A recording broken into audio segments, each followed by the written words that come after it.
After losing everything at 50, her home, her savings, and the life she spent 30 years building, Carol Bennett spent her last $18,000 on a dying dairy farm no one wanted. People in town said she was desperate. They said she was making the biggest mistake of her life. Because there was a barn on that land that hadn't been opened in over a decade. No one would go near it. But 3 days after moving in, Carol walked straight up to that door, turned the key, and found something inside that her husband spent 2 years making sure she would never have. He thought he took everything. He was wrong. Before we dive deeper, let us know in the comments where you're watching from. We'd love to hear from you. And don't forget to hit that subscribe button so you never miss any of our upcoming videos. 3 weeks after her husband took everything, the house, the money, 30 years of her life, Carol Bennett made a decision that didn't make sense to anyone who heard about it. She spent her last $18,000 on a dying dairy farm no one wanted. Not a small risk. Not a careful plan. Everything she had left, gone in one signature. People in town said she was desperate, said she wasn't thinking clearly. Because there was something about that farm people avoided talking about directly. Not the house, not the land, the barn. It sat behind the farmhouse like it had been waiting for something, or someone, for a very long time. The wood was darkened with age, the doors sealed tight, the lock rusted but still intact. No one had opened it in over 10 years. And that wasn't an accident. The previous owner had died without explanation. The property passed through hands, but never stayed occupied. Every buyer walked away. No one stayed long enough to touch that door. Carol didn't ask why, and that's what made her different. Because at that point, she had already lost everything people normally try to protect. Her husband, Daniel Bennett, didn't leave suddenly. He planned it. For nearly 2 years. While she was still cooking dinners, hosting clients, helping him build the life everyone admired, he was quietly restructuring everything behind the scenes. Accounts moved. Assets shifted. Ownership rewritten. By the time the divorce papers were served, there was nothing left with her name on it. Not the house. Not the business. Not the money she helped him build. Just $18,000 in a joint account. Enough to say she wasn't left with nothing. But not enough to start over the way people imagine. And that's the part no one tells you. Starting over at 50 doesn't feel brave. It feels quiet. Like standing in the middle of your own life, realizing none of it was ever really yours. So when Carol saw that farm, falling apart, overlooked, avoided, she didn't see failure. She saw something else. A place where no one knew her. A place that didn't belong to her past. A place where she didn't have to explain what she lost. So she bought it. 3 days after signing the papers, she drove back with a single suitcase, a box of things she hadn't opened in years, and a set of keys that felt heavier than they should have. The first night, the house was colder than she expected. Not temperature, quiet. The kind of quiet that makes every small sound feel louder than it is. The floor creaked when she walked. The pipes knocked somewhere in the walls. She stood in the kitchen for a long moment, looking out the back window at the outline of the barn barely visible against the dark, and for a second, she almost turned the light off just so she wouldn't have to see it anymore. But she didn't. Instead, she stayed right there until the feeling passed. Because walking away from things without understanding them, that was what got her here in the first place. The next morning, she gave herself something simple to do. Clean one room, then another. Open windows. Let air in. Move through the space slowly enough that it started to feel less like someone else's past, and more like something she could exist inside. It wasn't progress the way people usually measure it, but it was movement. And right now, movement was enough. She avoided the barn. Not because she was afraid of it, but because something about it felt intentional. Like whatever was inside hadn't been left behind by accident. By the second day, she noticed something else. People drove past the property slower than necessary. Some of them looked. Some didn't. But none of them stopped. It wasn't curiosity. It was recognition. And that told her more than anything the realtor had said. On the third morning, she woke up before sunrise. No alarm. No reason. Just awake. The kind of awake that doesn't go back to sleep. She made coffee, stood at the sink, and without really deciding to, looked out toward the barn again. It was clearer now in the early light. Still. Quiet. Closed. Waiting. And for the first time since she bought the place, she realized something didn't sit right. The lock. It wasn't broken. It wasn't hanging loose or rusted through like everything else on the property. It had been maintained. That meant one thing. Someone hadn't just closed that barn. They had made sure it stayed closed. Carol set the mug down slowly. Not rushed. Not hesitant. Just certain. Because whatever was inside that barn wasn't something people forgot about. It was something they chose not to open. She grabbed the keys from the counter, stepped outside, and walked across the field with a steadiness she hadn't felt in months. Each step felt quieter than the last, like the world around her was holding its breath along with her. When she reached the door, she didn't pause this time. She didn't second-guess it. She just lifted her hand, slid the key into the lock, and turned. For a second, nothing happened. Then, a sharp click, louder than it should have been. The kind of sound that doesn't just open something. It ends something. She wrapped her fingers around the edge of the door and pulled. The wood resisted, then gave. Slowly, the hinges groaned as the door opened just enough for a strip of light to cut into the darkness inside. Carol didn't step in immediately. She stood there, listening, because silence can tell you things, if you let it. And what she heard was nothing. No movement, no shifting, no sound at all, just stillness. The kind that feels like it's been there for a very long time. She took one step forward, then another, and as the light from outside stretched deeper into the barn, it revealed something she wasn't expecting. Not hay, not tools, not the remains of a farm left behind, but rows of wooden crates, stacked carefully, too carefully, not abandoned, stored. Carol stopped where she was, her breath catching just slightly as her eyes adjusted to the dim interior. Because suddenly, this wasn't a place that had been forgotten. This was a place that had been sealed, and whatever was inside those crates had been waiting for someone to finally open the door. Carol moved deeper into the barn slowly, not out of fear, but out of a kind of quiet awareness that whatever she was stepping into had been left untouched for a reason. The light behind her stretched across the floor in a long, narrow line, stopping just short of the nearest stack of crates, as if even the sunlight wasn't willing to go further without permission. She reached the first crate and rested her hand on the wood, feeling the texture beneath her fingers, dry, solid, not rotting the way everything else on the property seemed to be. That was the first thing that didn't match. If this place had truly been abandoned, these would have deteriorated like everything else. But they hadn't. Someone had taken care of these, or at the very least, had intended for them to last. She pulled the lid open carefully, half expecting resistance, but it lifted with surprising ease, releasing a faint smell that was different from the rest of the barn. Less dust, more something preserved, something sealed away on purpose. Inside were glass bottles, arranged in neat rows, each one filled, each one sealed, each one labeled by hand in ink that had faded slightly, but not enough to erase the name written across it. She picked one up and turned it toward the light, her eyes narrowing as recognition came not all at once, but in pieces, like something she had once known but hadn't thought about in years.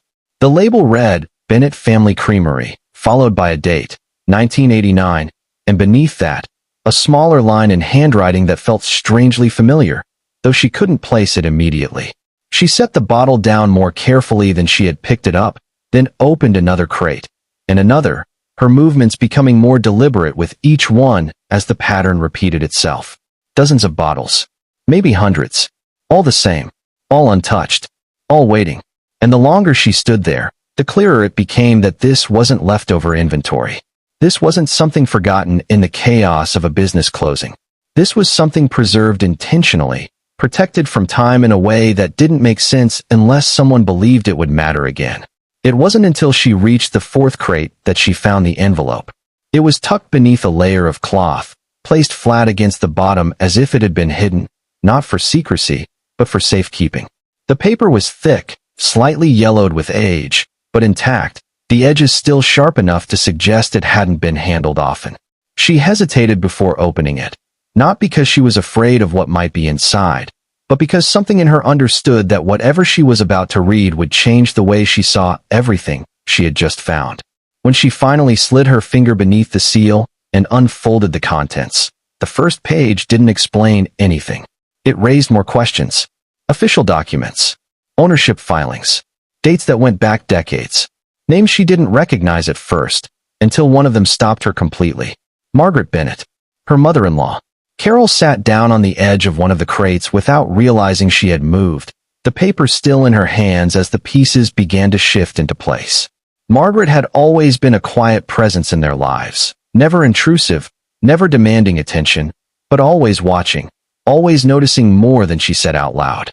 There had been moments, small ones, easy to dismiss at the time, when Margaret had hinted at things Carol didn't fully understand.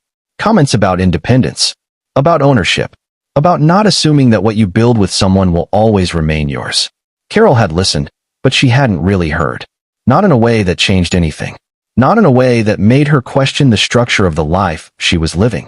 And now, sitting in a barn she had almost ignored, holding documents that connected directly to that same woman, she realized those conversations hadn't been casual observations. They had been warnings. She continued reading, slower now, more carefully, her eyes moving over each line as if the meaning might shift if she rushed through it. The creamery had once been operational, not large, not widely known, but respected locally, built on consistency and quality rather than expansion. Margaret had been involved in it long before Carol met Daniel, managing parts of it quietly, ensuring it ran without drawing attention to itself. And then, for reasons not fully explained in the documents, it had been shut down. Not sold, not dissolved, simply paused. The assets stored, the rights preserved, the structure left intact in a way that suggested it wasn't meant to disappear permanently. It was meant to wait. The final document in the envelope was the one that made everything else fall into place. A transfer of rights, clearly written, properly signed, dated years before Carol's marriage, assigning ownership of the Bennett family creamery to a successor. Not Daniel. Not any of the immediate family members whose names she recognized from holidays and brief visits. Her, Carol Bennett. The name was there in full, unmistakable, written in the same careful script that appeared on the labels of the bottles around her. For a moment, she thought she might be misunderstanding it, that there had to be some detail she was missing, some condition or limitation that would explain why something like this had never been mentioned, never been brought forward, never been included in the life she thought she was building with Daniel. But the more she read, the clearer it became. This had never been his. It had never been part of their shared life. It existed outside of it, deliberately structured that way, quietly protected from everything he had spent years controlling. When she finally stood up, the barn didn't feel the same. It wasn't just a structure filled with stored inventory anymore. It was something else entirely, a space that had held on to something important long after it stopped being visible to anyone else.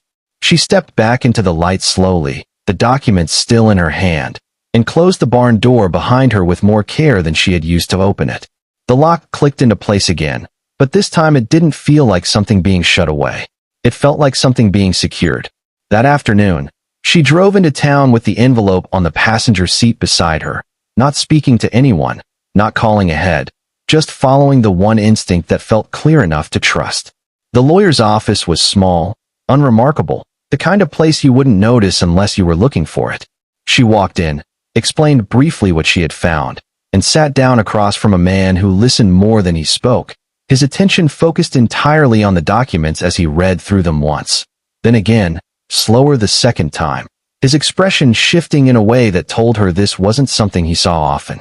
When he finally looked up, he didn't start with a long explanation or a list of possibilities. He said one thing, clearly, without hesitation. This was never part of your marriage. He tapped the date on the final page. This was established years before any shared assets existed. Legally, it stands on its own. He paused, then added, and based on what I'm seeing here, it's yours. Completely. Carol didn't react immediately. Not because she didn't understand what he was saying, but because understanding it required her to shift something deeper than logic. For years, she had lived inside a structure that quietly erased her ownership of everything she helped build. And now, sitting in a small office in a town she had never planned to live in, she was being told that something of real value, something intentionally protected, had been hers all along. Not because of anything Daniel had done, but in spite of it. When the filing was submitted, it moved through the system the way all legal processes do, quietly, officially, becoming part of the public record without drawing attention to itself. But Daniel noticed. Of course he did. The same networks he had relied on to structure his own protections alerted him to activity connected to his name, even indirectly.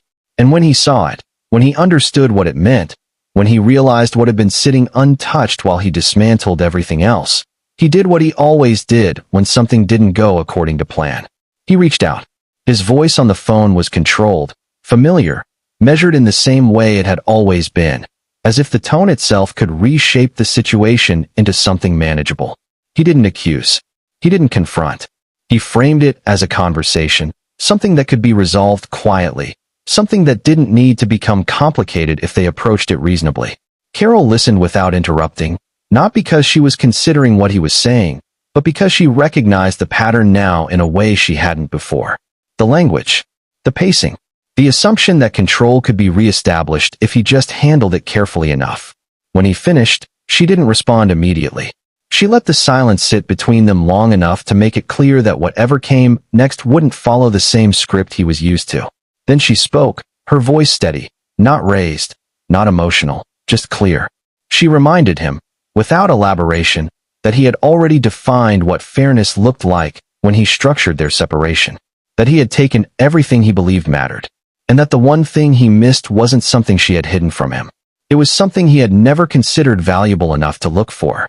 He tried to challenge it legally. Of course he did. But the same precision that had protected him before worked against him now. The dates didn't align with his claim. The structure didn't support his argument. The documentation was clear. What followed wasn't dramatic. There were no public confrontations, no drawn-out battles that unfolded in obvious ways. It was quieter than that. A dismissal. A recognition that the claim didn't hold. And beneath that, something more significant. A shift in how his actions were viewed when examined outside of the controlled environments he was used to operating within. Carol didn't pursue anything beyond what had already been established. She didn't need to. What she had found wasn't just an asset. It was something that existed independently of everything that had been taken from her, something that had been set aside in a way that preserved it until the moment it could be claimed by the person it was meant for. And as she returned to the farm, stepping back onto land that no longer felt uncertain, she understood something that had been impossible to see before. Some things are lost because they were never protected, and some things are found because they were. The days that followed did not change all at once, and that was what made them feel real. There was no sudden transformation, no immediate sense that everything had been corrected or restored. Instead, there was a quiet shift in how Carol moved through the space. A steadiness that replaced the uncertainty she had carried with her when she first arrived.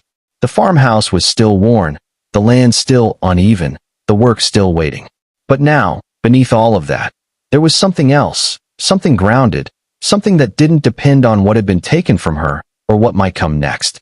She began where she could, not with grand plans or sweeping changes, but with small, deliberate actions that brought the place back to life one piece at a time. She returned to the barn the following morning, not with hesitation, but with purpose. This time, when she unlocked the door and stepped inside, the space felt different, not because it had changed, but because she had.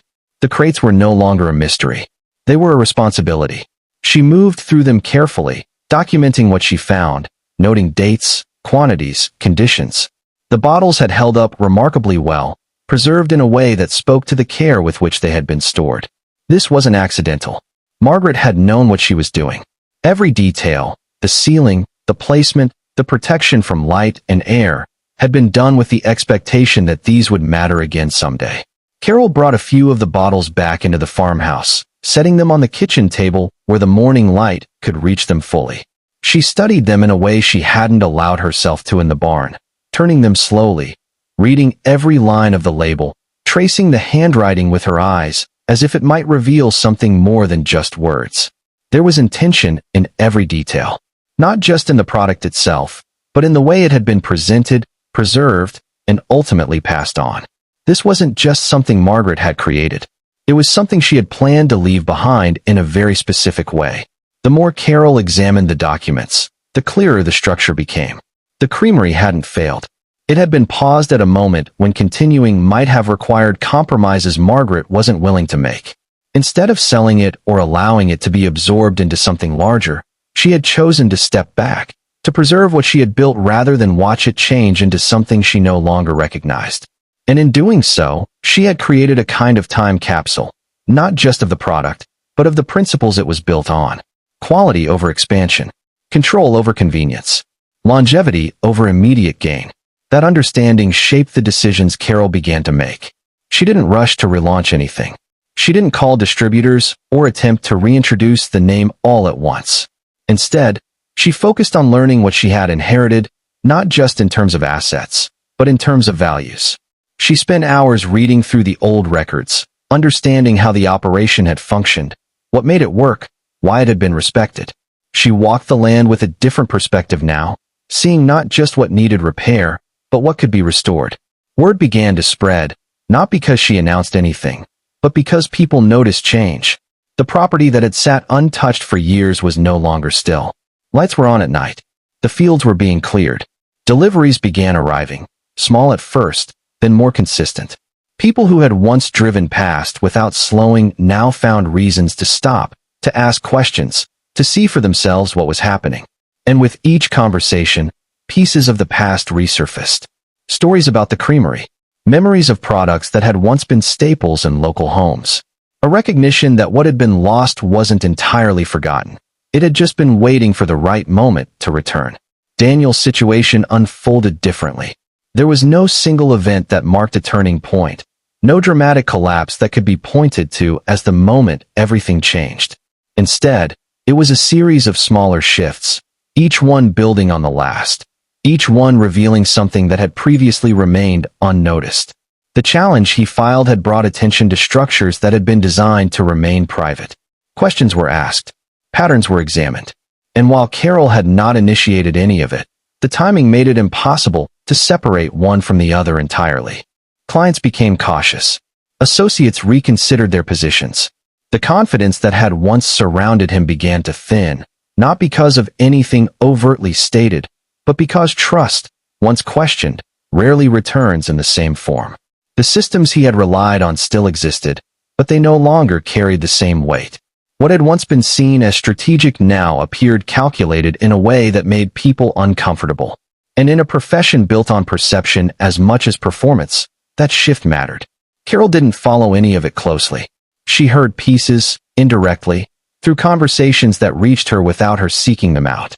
But her focus remained where it needed to be, on what she was building, not on what had been taken from her, or what was happening to the person who had taken it. That distinction became clearer to her with each passing week. She wasn't rebuilding her life in response to Daniel. She was building something that existed entirely outside of him. The first batch she produced wasn't large. It wasn't meant to be. It was a test, a way of bringing the process back into motion, of confirming that what had been preserved could still function the way it was intended to. She followed Margaret's notes carefully, respecting the details that might have seemed minor to someone else, but were clearly essential to the integrity of the product. When it was finished, she didn't rush to sell it. She shared it quietly, with a few people who remembered, who understood what it represented. The response was immediate, not in scale, but in depth. Recognition, not just of the flavor, but of what it meant. Something familiar returning in a form that hadn't been altered or diluted. Something that felt the same as it had before, despite the years that had passed. That reaction told her more than any market analysis could have. It confirmed that what Margaret had preserved wasn't just a product.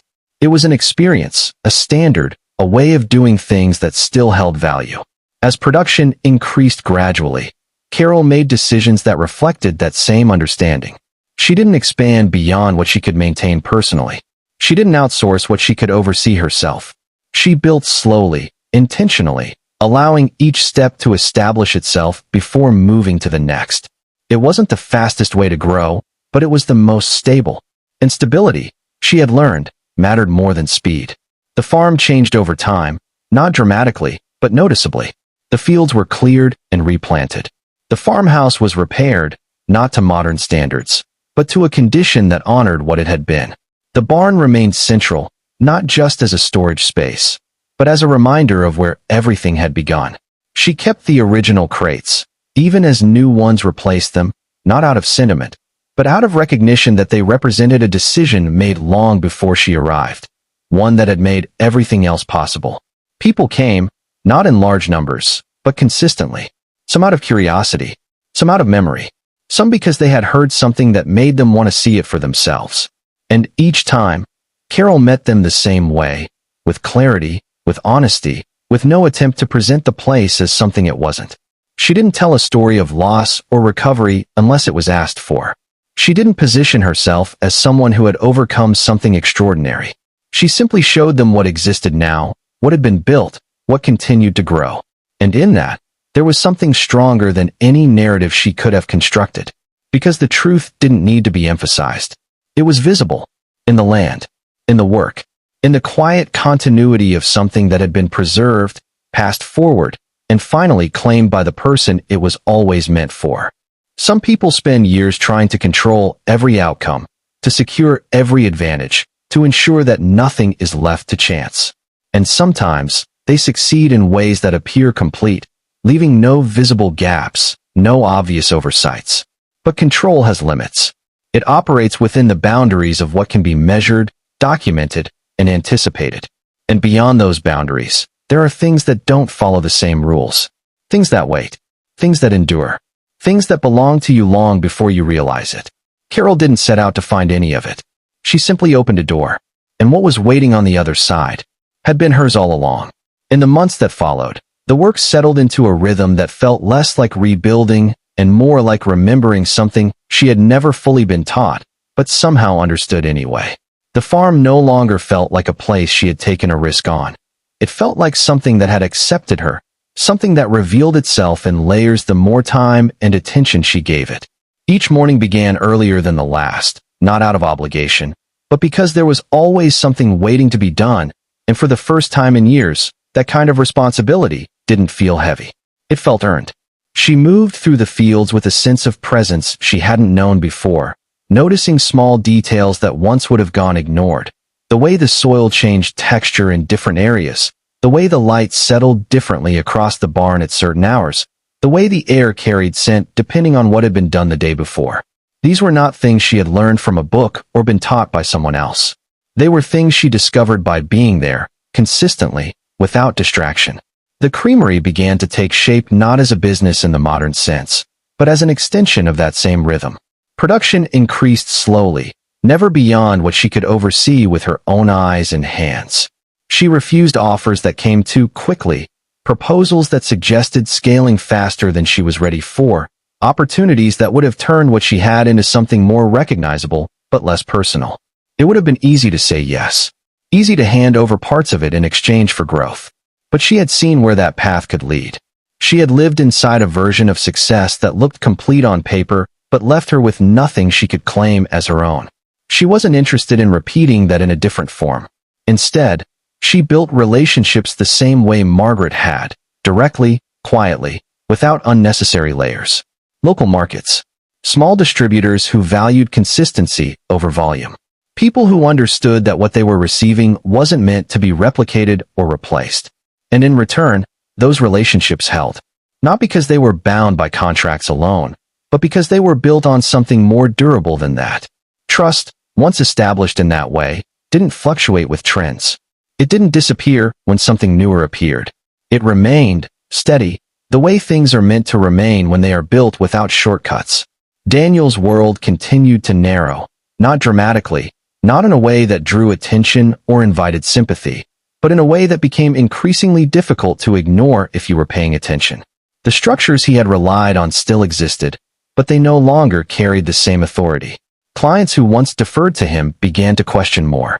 Associates who had once aligned themselves with his decisions started to distance themselves quietly, not out of confrontation, but out of caution. The investigation that had begun as a routine review expanded into something more detailed, more thorough, more difficult to contain. And while nothing about it was immediate, nothing about it felt reversible either. It was the kind of unraveling that happens not because something new is introduced, but because what has always been there is finally examined closely enough to be seen for what it is. Carol didn't follow it. She didn't need updates. She didn't check records, or ask questions, or wait for outcomes. Whatever was happening in his life existed entirely separate from hers now, and that separation was something she protected with the same care she gave everything else she had built.